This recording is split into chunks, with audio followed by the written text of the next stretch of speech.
Hello guys, welcome to mission matric. Mission matric में आपका स्वागत है। अगर आप 10वीं कक्षा में पढ़ रहे हैं, 10th क्लास में पढ़ रहे हैं और हिंदी मीडियम से हैं और बिहार बोर्ड के हैं, तो आपको अब डरने की चिंता नहीं है।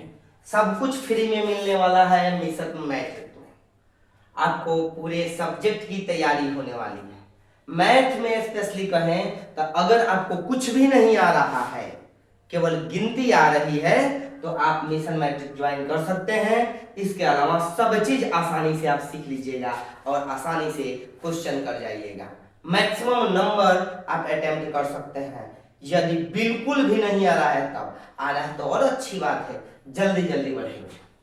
चलिए आज की क्लास शुरू करेंगे बिना देरी किए हुए। शुरू करते हैं निर्देशांक ज्यामिति। यह आपके मैथ के एक टॉपिक है, एक चैप्टर है, 7 नंबर चैप्टर, बहुत ही महत्वपूर्ण है निर्देशांक ज्यामिति। इसको इंग्लिश में हम कहते हैं कोऑर्डिनेट ज्योमेट्री। Coordinate geometry. आज के क्लास में हम 3 चीजें सीखेंगे। पहला सीखेंगे, ऑब्जेक्टिव में खूब पूछता है भुज और कोटि। हम सीखेंगे भुज किसको कहते हैं और कोटि किसको कहते हैं। दूसरी चीज सीखेंगे पाद, यानी किस पाद में कोई भी निर्देशांक अवस्थित है। तीसरा चीज सीखेंगे मध्य बिंदु, किसी भी दो निर्देशांक के बीच के मध्य बिंदु कैसे निकालते हैं। ये तीनों टॉपिक को आज के वीडियो में कवर करेंगे। चलिए शुरू करते हैं भुज और कोटि को। तो देखिए, कोई भी चीज लिखते हैं तो जैसे मान लेते हैं 2 या 3 लिखे, 2 और 3, तो एबीसीडी में ही पहले x और y लिखा जाता है। इसलिए जो पहला लिखा जाएगा वह x अक्ष है, जो पहला लिखा जाएगा वह x है और दूसरा जो लिखा जाएगा वह y है। x को हम भुज कहते हैं, ध्यान रखिएगा, x को हम भुज कहते हैं। जैसे यहाँ पे 2 और 3 में x अक्ष पर क्या था, 2, और इसी को कहेंगे भुज। y पर जो रहेगा उसको हम कोटि कहेंगे। यहाँ पे y है 3 और 3 को हम कोटि कहेंगे। तो क्वेश्चन अगर कहे 2 3 में भुज क्या है, तो भुज क्या है आप ही बताइए। x पर 2 है तो 2 आंसर हो जाएगा। चलिए एक फ्रेश क्वेश्चन से देखते हैं और बनाते हैं और फिर समझते हैं कि x कौन सा है, y कौन सा है। ले लीजिए एक और निर्देशांक -3 और -2। मैं इसमें पूछूं कि भुज कौन सा है, इस निर्देशांक में भुज कौन सा है। तो भुज क्वेश्चन में कहे तो भुज सीधा समझिएगा, जो x पर होगा वही भुज होगा। तो यहाँ पे x पर -3 है, इसलिए भुज आपका क्या होगा, -3। चलिए अगला क्वेश्चन लेते हैं। क्वेश्चन है 4 और -3 में भुज क्या है। अब हमको लगता है कि आप खुद के बोल रहे होंगे कि सर जी ये 4 है, यही भुज है। हम पूछेंगे क्यों, तब कहिएगा क्योंकि यह x पर है, यानी जो पहले होगा वही भुज होगा। इस तरह से हमको लगता है कि भुज अब क्लियर हो गया होगा। लेकिन एक और क्वेश्चन देते हैं आपको, 3/7 और 4/5 में भुज क्या है। भुज क्या है, इसमें भी हमने भुज पूछा। तो जैसे ही भुज पूछा आप समझ गए कि सर जी x वाला पूछ रहे हैं। तो यहाँ x वाला 3/7 है, इसलिए 3/7 आंसर हो जाएगा। अब बारी आती है कोटि की। तो मान लेते हैं -3 और 7 कोई निर्देशांक है, कहे कि इनमें से कोटि कौन सा है, कोटि क्या है। तो कोटि हम y को कहते हैं और y यहाँ पर 7 है, इसलिए कोटि क्या होगा, 7 होगा। ऑप्शन में दिया रहेगा 7, आप टिक कर दीजिएगा। चलिए एक और क्वेश्चन लेते हैं। क्वेश्चन है 3 और 4/7 में कोटि क्या है, हमको लगता है अब आप बिल्कुल आसानी से बता सकते हैं कि जो y है यही कोटि है और y यहाँ पे 4/7 है। तो इस तरह से अब आपको बिल्कुल क्लियर हो गया होगा कि x वाला को भुज और y वाला को कोटि, यानी कोई भी कोऑर्डिनेट लिखा रहेगा तो पहला जो रहेगा उसको हम भुज, पहिलका को भुज, पहिलका का भुज तो दूसरा का फ्राई कर, ऐसा नहीं, पहला का भुज और दूसरे को कोटि कहते हैं, पहला को भुज और दूसरे को कोटि कहते हैं। इस तरह से हम भुज और कोटि क्लियर हो गया। अब आपको जवाब देना है कमेंट बॉक्स में 3/2 और 4/5 में भुज क्या है, और फिर आपको बताना है पहला क्वेश्चन, दूसरा क्वेश्चन में बताना है 4.1/2 और -3 में कोटि क्या है। इस तरह से आप आंसर कमेंट बॉक्स में दीजिएगा कि भुज क्या है 1 नंबर में और 2 नंबर में कोटि क्या है। पूरे वीडियो को आराम से देखिएगा, अगर एक बार में क्लियर नहीं हो तो फिर से रिपीट वीडियो को कीजिएगा, स्किप मत कीजिएगा, आराम से एक एक बिंदु को हम क्लियर कर रहे हैं। यहाँ पे अभी हमने बताया कि पहला को जो होगा यानी जो x होगा उसी को भुज और जो y होगा उसको हम कोटि कहते हैं। चलिए अब दूसरा बिंदु हमने वादा किया था आपको सिखाने का, वह था पाद क्वाड्रेंट। देखिए ऐसे ग्राफ तो आपने खूब बनाया होगा, जो सोया हुआ लाइन है उसको x अक्ष कहते हैं, इसको x डैश, और खड़ी लाइन को y एक्सिस कहते हैं, y अक्ष कहते हैं, और जो बीच में रहता है उसको हम मूल बिंदु कहते हैं। ये जो बीच वाला है वह आपका मूल बिंदु है, ध्यान दीजिएगा, बीच वाला को मूल बिंदु कहते हैं। जो लाइन ऐसे है उसको x अक्ष और सीधी लाइन को y अक्ष कहा जाता है। अब हमको सीखना है क्वाड्रेंट, इसी में सीखते हैं। देखिए ये फर्स्ट बॉक्स है, इसको प्रथम यानी फर्स्ट क्वाड्रेंट हिंदी में प्रथम पाद कहते हैं, इसको हम द्वितीय पाद कहते हैं। अब यहाँ प्रथम हो गया, द्वितीय हो गया, तब ये सी बात है यहाँ पर तृतीय पाद होगा और जो बचेगा वह चतुर्थ पाद होगा। तो किसी भी निर्देशांक में पूरे को 4 हिस्सों में बांटा जाता है, प्रथम पाद, द्वितीय पाद, तृतीय पाद और चतुर्थ पाद। चलिए इसको और डिटेल्स में हम समझते हैं। इधर x डैश, y डैश और बीच में मूल बिंदु है बीच में। अब देखो बच्चा, हमने बताया था कुछ भी लिखेंगे तब पहले x लिखेंगे, उसके बाद y लिखेंगे, और उसके पहले एक चीज और सीख लीजिए आप कि यदि हम कोई अंक लिखे 3 और 4, इसका मतलब होता है कि +3 और +4 है, इसके पहले प्लस छुपा रहता है। अगर हम 7 और 4 लिखे इसका मतलब होता है +7 और +4 लिखे हैं, उसको हम यहाँ पे इंडिकेट नहीं करते हैं, बस जो है छुपा देते हैं प्लस को। तो ध्यान रखिएगा 3 और 4 लिखे इसका मतलब +3 और +4 है। चलिए अब बात करते हैं इसको। तो यहाँ पे देखिए ये प्लस होता है, ऊपर प्लस, इस साइड में माइनस और इधर माइनस। x है तो देखिए इधर भी प्लस इधर भी प्लस, तो इसमें हो जाएगा प्लस प्लस, इसमें हो जाएगा माइनस प्लस, और इसमें हो जाएगा माइनस माइनस, और इसमें हो जाएगा प्लस माइनस, यानी पहले x वाला बाद में y वाला। अब ये हम सीखे हैं, इसको हम प्रथम पाद कहते हैं, इसको हम द्वितीय पाद कहते हैं, द्वितीय पाद, इसको हम तृतीय पाद कहते हैं, और इसको हम चतुर्थ पाद कहते हैं। इस तरह से क्वाड्रेंट जो है, इस तरह से हमने पाद की बात किया।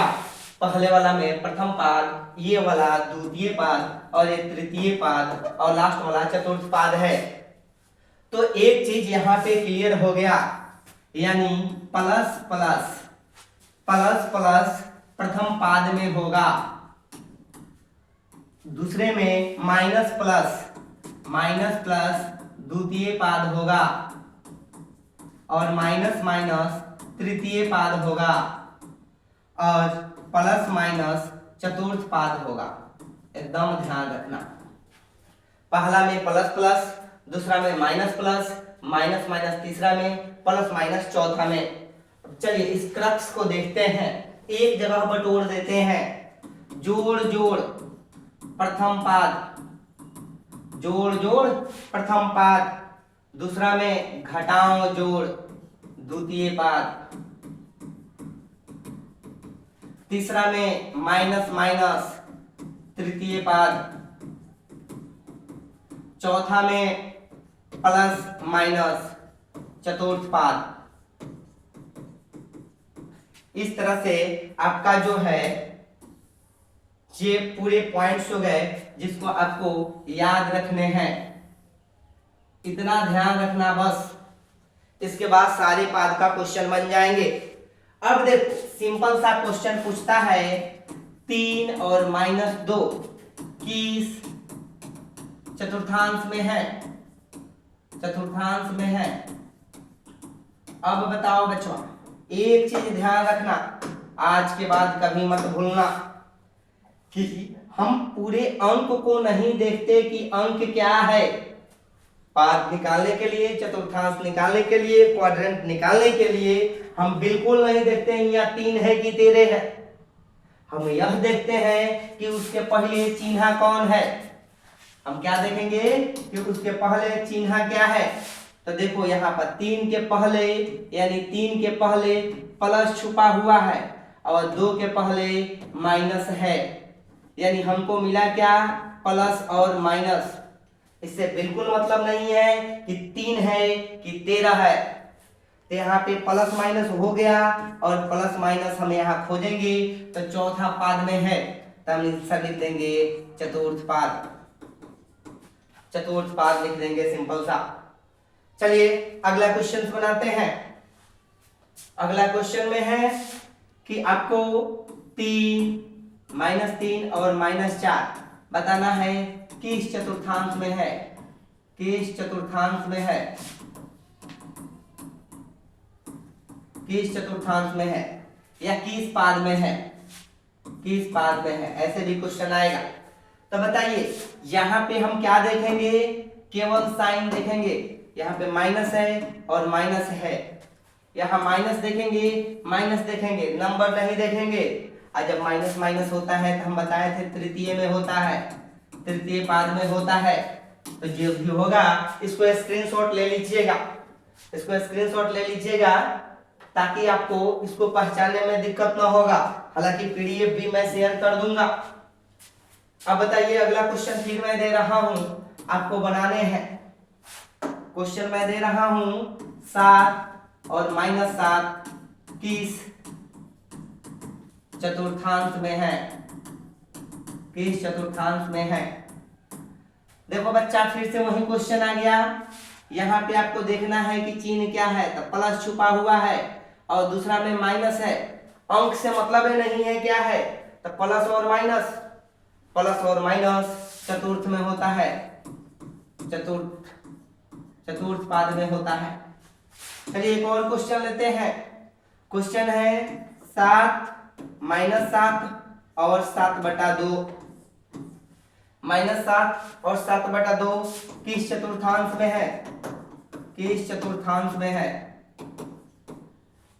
तो देखिए फिर से देखेंगे, यहाँ पे माइनस है और उसके बाद प्लस है।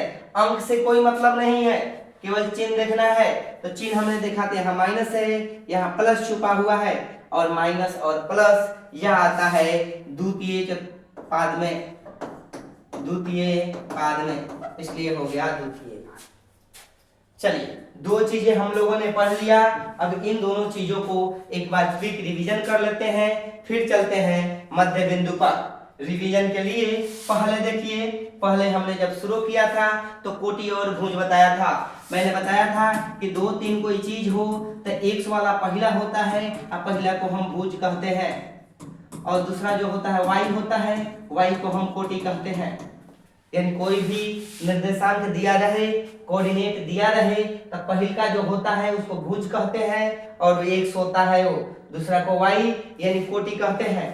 फिर हमने पढ़ा क्या आपका दूसरा कि पाद में मैंने बताया कि ऐसी चीजें होती है, इसको x अक्ष कहते हैं, x डैश और इधर को y डैश, यहाँ पे शून्य होता है और इसको हम मूल बिंदु कहते हैं, मूल बिंदु कहते हैं। और मूल बिंदु का निर्देशांक 0 और 0 होता है, यानी x भी 0 y भी 0। अब समझो यहाँ पे यह है प्रथम पाद, यह है द्वितीय पाद, यही चीजें हमने सिखाया था। इसको बोला था तृतीय और इसको बोले थे चतुर्थ पाद। इसमें देखिए ये प्लस प्लस होता है, ये दोनों माइनस होते हैं, इसलिए इसमें देखिए x पहले लिखेंगे प्लस y बाद में फिर प्लस। इसमें देखिए पहले x माइनस फिर y प्लस, इसमें देखिए x पहले माइनस y फिर माइनस, इसमें देखिए x प्लस है y माइनस है। इस तरह से प्रथम पाद, द्वितीय पाद, तृतीय पाद और चतुर्थ पाद हुआ। अब एक लास्ट आज का टॉपिक बचता है, वह है आपका मध्य बिंदु का, मध्य बिंदु यानी mid point. Mid point, mid point देखिए कोई यहाँ पे एक बिंदु है, यहां से लेकर यहां तक। चलिए एक शेप ले लेते हैं, एक रेखा का।